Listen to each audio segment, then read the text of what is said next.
Welcome back, Simple Homeowners. Today I'm going to show you how to replace a frost-free spigot. I had an issue with mine, and I'll show you what I'm going to try to do to make this work. The valve from the one that was installed, as you can see, has a lot of calcium deposits, and it's just pretty much wore out. What it was doing was not allowing the spigot to actually turn off, and that created a problem, clearly.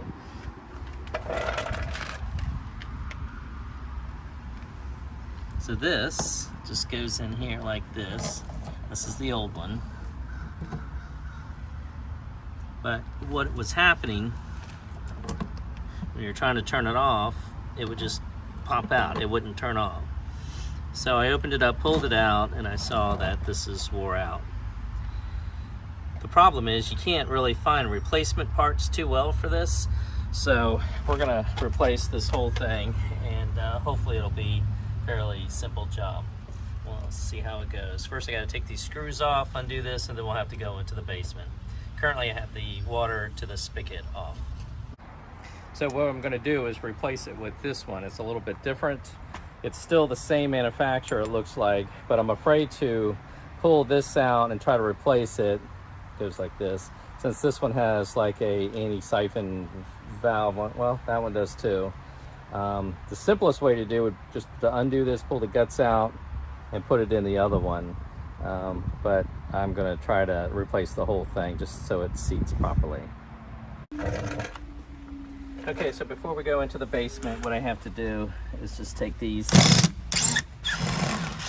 and on the other side it's just a block of wood that it's screwed into, so it probably won't come out that easy. This one does.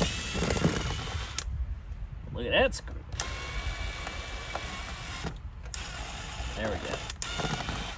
All right, now I just have to go in the basement. So this is what it looks like on the inside.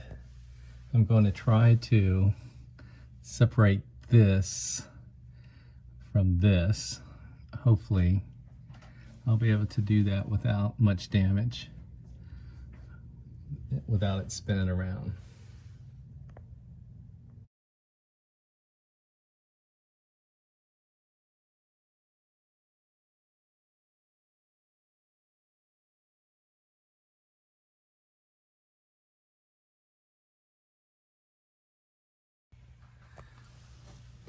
So I was able to get the start to turn,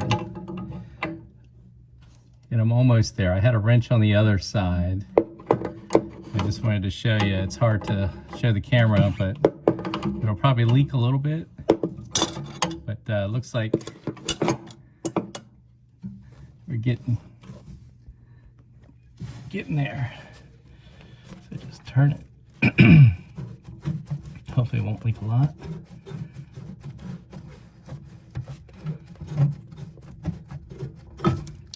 Alright, there we go. It's like a little bit more than I thought. Okay, so we've got the other part disassembled. Now we want to put some plumber's tape on this. You normally put the tape the way the threads go.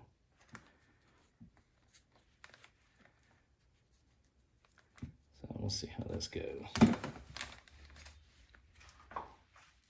I'll trim this off here. All right, there we go. So the old one gets out, and with a trusty helper, the new one comes in, just like that. All right, let's see if I can get it connected.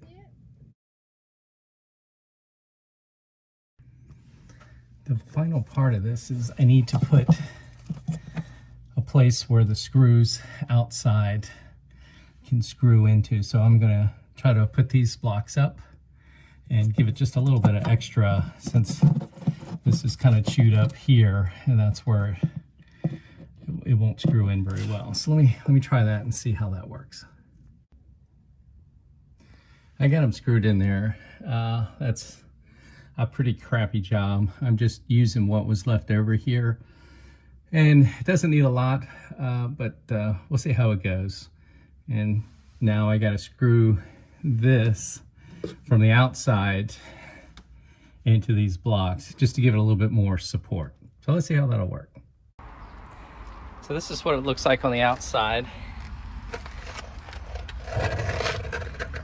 So I just need to screw that back in there and then probably put some sealant on this side.